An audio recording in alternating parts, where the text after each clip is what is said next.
It's that time of the year in the United States when we become obsessed with ghosts and paranormal activity. Hi, I'm Gabrielle Burchak, the host of Math, Science, History. I'm an author with a background in math, science, and journalism. And by the time you finish today's podcast, you'll hear a few ghost stories, including one that goes back 2,000 years. And you will learn about a few scientists who believe in the spiritual realm and ghosts.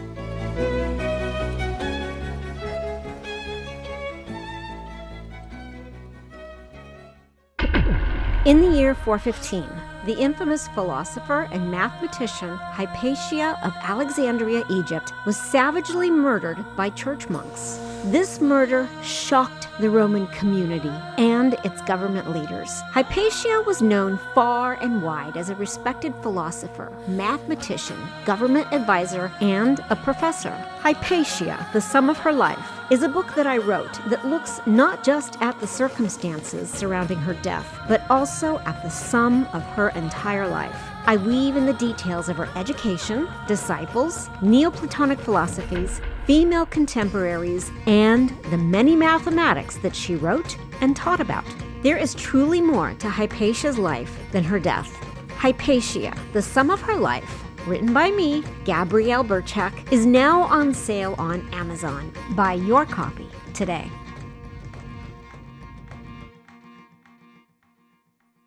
In Greece, near Athens, there's an old house that always seemed empty. The renters would always move out early, claiming it was haunted. This house was infamous for its dark past. Neighbors even claimed it was spooky. They said they could hear the clanking of chains echoing through the halls at night. Even brave young influencers would visit and run away in fright. Everybody said a ghost of an old man roamed the house. His gaunt figure appeared in the dead of night, terrifying anyone who dared to enter this often vacated house. So there's this gentleman by the name of Nate Galeen. His parents are from Greece, so he's fluent in Greek. He is a professor of data analysis and philosophy from Northeastern University in Boston. He had just been hired to teach a graduate program at the National Technical University of Athens. He needed a place to stay, and he found this gorgeous house. The rent was exceptionally low for the area. As the landlord walked him around the grounds,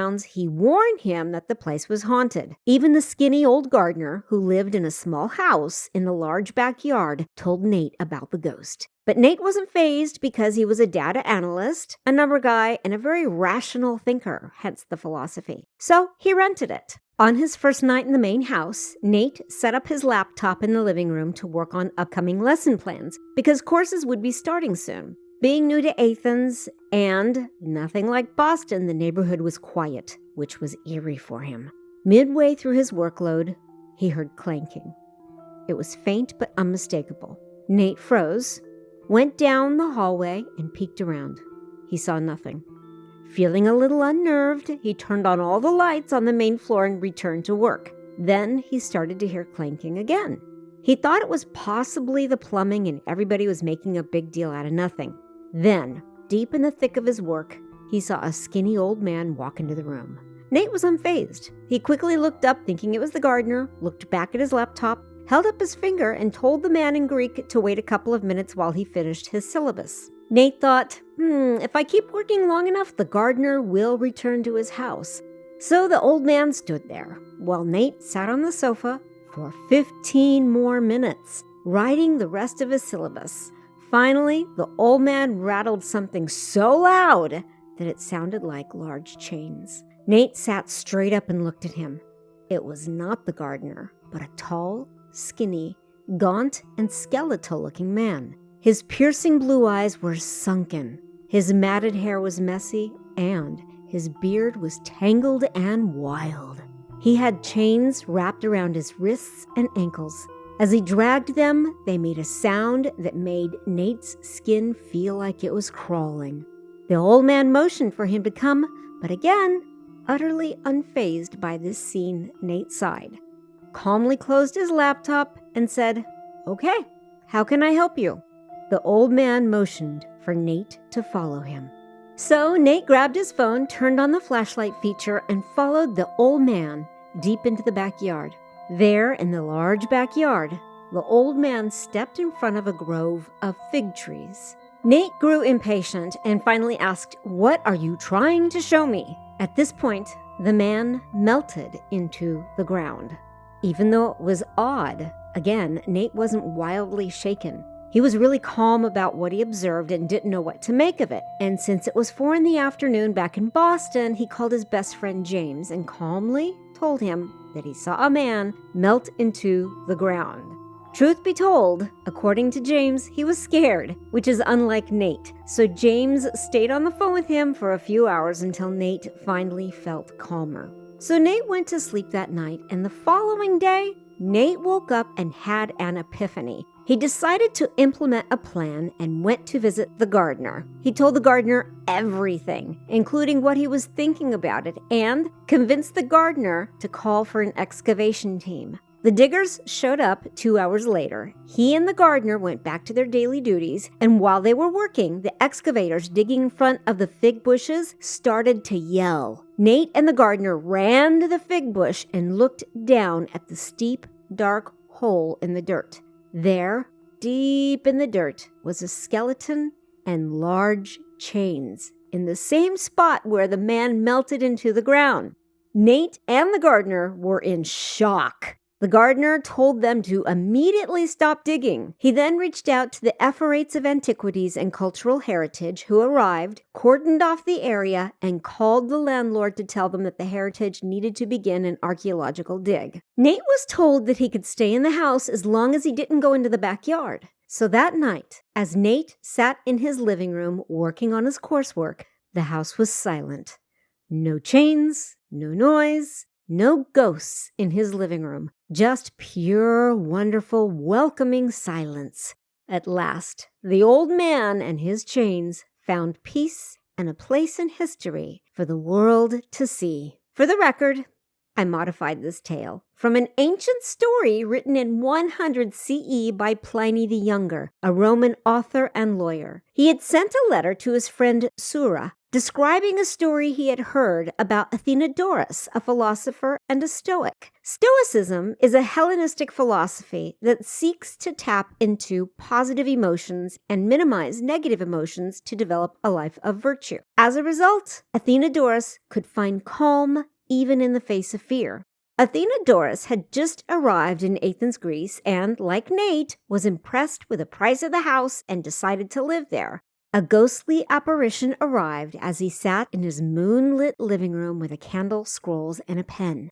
And like Nate, Athenodorus lifted his finger and told the ghost to wait while he finished his thoughts. Athenodorus also went back to writing. When he was done, he stood up and followed the ghost outside, upon which the ghost melted into the ground. The next morning, Athenodorus called an excavation team who came and found bones and chains. According to Pliny, after they gave this ghost a proper burial, it never came back. So as you can see, ghost stories have been with us for thousands and thousands of years. We are intrigued with the belief that we can be visited by people who no longer live amongst us. Even in ancient times, people have been haunted by restless spirits, like the chilling tale of Athenodorus and the ghost that plagued an abandoned house in Athens. The story may be centuries old, but our obsession with paranormal activity transcends time and culture. Then there are the ghostly stories surrounding some of the world's most famous scientists. Even in their death, their passion for discovery may still linger in the very places they call home. Let's dive into the hauntings of these great scientific minds and explore where the boundaries between science and the supernatural blur. Is it a paranormal phenomenon, or is there something else going on? Starting with Sir Isaac Newton in Woolsthorpe, United Kingdom. Isaac Newton's discoveries laid the foundation for classical physics, but could his spirit still be lingering at his childhood home? Newton was born at Woolsthorpe Manor, a rural estate in Lincolnshire, England. This was not just the place of his birth, but also where he conducted his famous experiment with a prism, discovering the nature of light. He spent years working on mathematics and optics, and his groundbreaking laws of motion and gravity are here. But after Newton died in 1727, rumors began circulating that his spirit never left Woolsthorpe Manor. Visitors over the years have reported strange occurrences. Some claim they've seen Newton's ghost in his study or moving near the famous apple tree, where legend says the falling apple inspired his theory of gravity. Others have heard unexplained footsteps in the house at night, as if Newton were still pacing through the halls, lost in thought. It's easy to see how Newton's brilliant and often reclusive nature could contribute to these tales. His mind was constantly at work. Perhaps, maybe, his unfinished business with the universe kept him tethered to this world. Whether through the eerie silence of his study or shadowy figures spotted at night, it seems that Woolsthorpe Manor remains a place of scientific and supernatural significance. Next, let's jump to one of the most fascinating and eccentric figures in scientific history, Nikola Tesla. Tesla was a visionary inventor who revolutionized the world with his work in electricity and magnetism. Yet, sadly, he died impoverished and alone in a hotel room in New York. He lived the last years of his life at the New Yorker Hotel, where he passed away in room 3327 in 1943. Tesla's connection to electricity runs so deep that even in death, strange electrical disturbances have been reported around the hotel. Guests and staff have long claimed to experience flickering lights, sudden power outages, and the inexplicable malfunctioning of devices, all without cause. Some believe Tesla's spirit still haunts the hotel, continuing his lifelong obsession with electricity. People have also reported seeing a ghostly figure in room 3327 and a feeling of presence watching over them. Could this be Tesla experimenting with the currents of the afterlife? Or is it just a quirk of the hotel's aging infrastructure? Either way, the stories have cemented Tesla's place not only in scientific history, but also in the annals of the paranormal. Marie Curie, another iconic scientist, left an indelible mark on the world with her discovery of radioactive elements. Curie's groundbreaking work came at a tremendous personal cost, as she suffered from the effects of radiation exposure, leading to her death in 1934. Her laboratory in Paris, now part of the Curie Museum, still holds her notebooks and personal effects, which remain too radioactive to handle safely. But it's not just the lingering radiation that unsettles visitors. There are whispers of Marie Curie's ghost still haunting the halls of her old lab. Staff members have reported seeing shadowy figures in the corner of their eyes, only for them to vanish when they turn to look. Some feel cold spots or sudden chills, primarily near her old office, as if the air remembers her presence. Others claim to hear soft footsteps echoing down the halls late at night, as if Curie herself were continuing her work in the afterlife. Is it possible that Marie Curie, whose passion for science literally consumed her life, remains tethered to where she made her discoveries? While the stories remain unverified, they add a haunting dimension to one of the greatest scientific legacies. Robert Boyle, the father of modern chemistry. Boyle was one of the most influential figures in the scientific revolution, and his experiments laid the groundwork for much of modern chemical theory. Boyle conducted many of his famous experiments in his laboratory in Oxford. Over the years, Boyle's old home and lab have gained a reputation for being haunted. Some visitors claim to hear the unmistakable sounds of bubbling liquids, clinking glass, and the occasional scribbling of a quill pen, all of which echo the experiments Boyle conducted centuries ago. Others report feeling like they are being watched, as if Boyle is carefully watching any new scientific proceedings. Though Boyle was profoundly religious and might not have been interested in the idea of a haunting, the legends around his lab persist. Could the father of chemistry still be at work? Or are these reports simply the residue of his intense intellectual energy? In Sweden, the naturalist Carl Linnaeus was known for his work in taxonomy, classifying organisms in a way that shaped biology forever. He spent his later years on his estate at Hammarby near Uppsala, where he tended to his garden and continued his research. According to legend, Linnaeus still walks the grounds of Hammarby, especially in the garden where he once cataloged plants. Visitors to the estate have reported seeing an older man in 18th century attire wandering the garden paths, only to vanish when approached. Some believe that Linnaeus's deep connection to nature and his life's work has him bound to this place, even in death. The idea of Linnaeus still walking around the trees and plants he loved so dearly is a fitting ghost story for a man whose work was so rooted in the natural world. His spirit seems to live on in the estate's serene surroundings, whether it's real or imagined.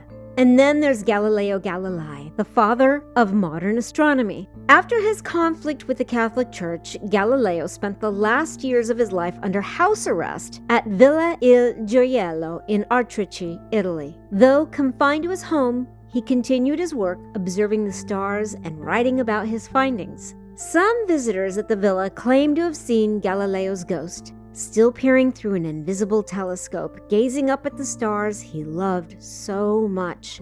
Others have reported disembodied footsteps or strange whispers echoing through the hallways. It seems that even in death, Galileo remains fascinated with the cosmos, unable to leave his earthly home behind. There are also some stories of notable scientists who believed in ghosts as well. For instance, Alfred Russel Wallace, an English naturalist, anthropologist, and biologist who also published his theory of evolution by natural selection. He believed in ghosts. He would attend seances and fell for the hoaxes. In 1874, he visited a spirit photographer by the name of Frederick Hudson and had a picture taken. The picture shows Wallace with his mother. However, Hudson was exposed as a fraudster, and the photograph of Wallace was created through double exposure. Wallace, steadfast in his belief that ghosts did exist, published a book called On Miracles and Modern Spiritualism. It was this book and his stance on ghosts that strained his working relationships with scientists such as Henry Bates, Thomas Huxley, and Charles Darwin. Then there was William Crookes, a scientist who discovered and named the chemical element thallium. In 1867, his brother, who was 21 at the time, died from yellow fever while on a work expedition laying telegraph cable between Cuba and Florida. Clearly devastated by his brother's death, Crookes was intrigued with the idea of speaking with his dead brother, and sadly, he was also tricked by a spiritual photographer who used double exposure to show him in a picture with a ghost. One of my favorite stories is the one about Thomas Edison and his desire to create technology that could communicate with ghosts. In the October 1920 edition of the American magazine, he told an interviewer, quote, "I've been at work for some time building an apparatus to see if it is possible for personalities which have left this earth to communicate with us," unquote. It was a spirit phone that could communicate with the dead. However, the phone was never created, and Edison finally said it had all been a joke. Then, Charles Robert Richer, who won the 1913 Nobel Prize in Physiology or Medicine for his work on anaphylaxis, was also deceived while looking into the paranormal. Richer believed that spiritual mediums produced a mysterious matter that he coined ectoplasm as they brought forth the spirits. This is not the same ectoplasm that we know in cell biology, which is the outer layer of a cell's cytoplasm. No, this ectoplasm became a much popular, useful term for the ectoplasmic green slime that our heroes, the Ghostbusters, would gather. Who you gonna call? Then finally, we have the author and biologist Rupert Sheldrake, who's alive today. He is the scientist who developed the hypothesis of morphic resonance, which is a concept that suggests a kind of collective memory in nature, where natural systems inherit a memory from all previous things of their kind. In other words, if ants on one anthill learn a maze, ants on other anthills might learn it faster even though they haven't interacted. This hypothesis also includes concepts of telepathy and non-material influences on living organisms, which many analysts associate with ghostly and spiritual phenomena. The thing about these scientists and their adherence to spiritual phenomenon is that their explorations didn't really adhere to the scientific method, and not applying the scientific method leads to anti-intellectualism. And we are experiencing that even today. The scientific method is crucial because it provides a structural, evidence-based approach to discovering the truth. Science involves observation, experimentation, and most importantly, peer review. This method ensures the conclusions are based on facts rather than conspiracy and opinions. Even if we think we know the truth, we can never really get to it until we evaluate it through observation and experimentation and then have it validated through the analysis of our peers. So with that being said, lean into your curiosity. If you think you hear or see or feel something, dig deep and find out the true cause behind it. Because what could be a door that moves on its own could really just be a loose hinge. And loose hinges are dangerous because the door could fall on you. And you wouldn't want to be hit in the head with a door because you thought it was a ghost, because that would be really embarrassing. Thank you for joining me on this little ghostly adventure. Stick around for my next podcast where I tell you my own ghost story and go into the science behind the world of spookiness. Until next time, carpe diem. Thank you for joining me at Math Science History. Please remember to subscribe to the show. Also, if you could please leave a rating or a review, it would be really appreciated. Because those ratings and reviews really do help to increase my listenership, which help to get me more sponsors, which help me keep the podcast up and running. If you want to learn more about the history of math and science, please visit me at mathsciencehistory.com. If you like what you're listening to, and if you like what you're reading, please feel free to click on that coffee button and buy me a cup of coffee. Every cup of coffee that you buy helps me pay for the expenses that go into making this podcast. Also, if you're interested in leaving me a comment or chatting with me, you can always find me on your preferred social media platform, including X, Instagram, Facebook, LinkedIn, Goodreads, TikTok, Threads, etc., etc., etc. Just go to Google and search for Gabrielle Burchak. You can find me everywhere. Until next time, carpe diem.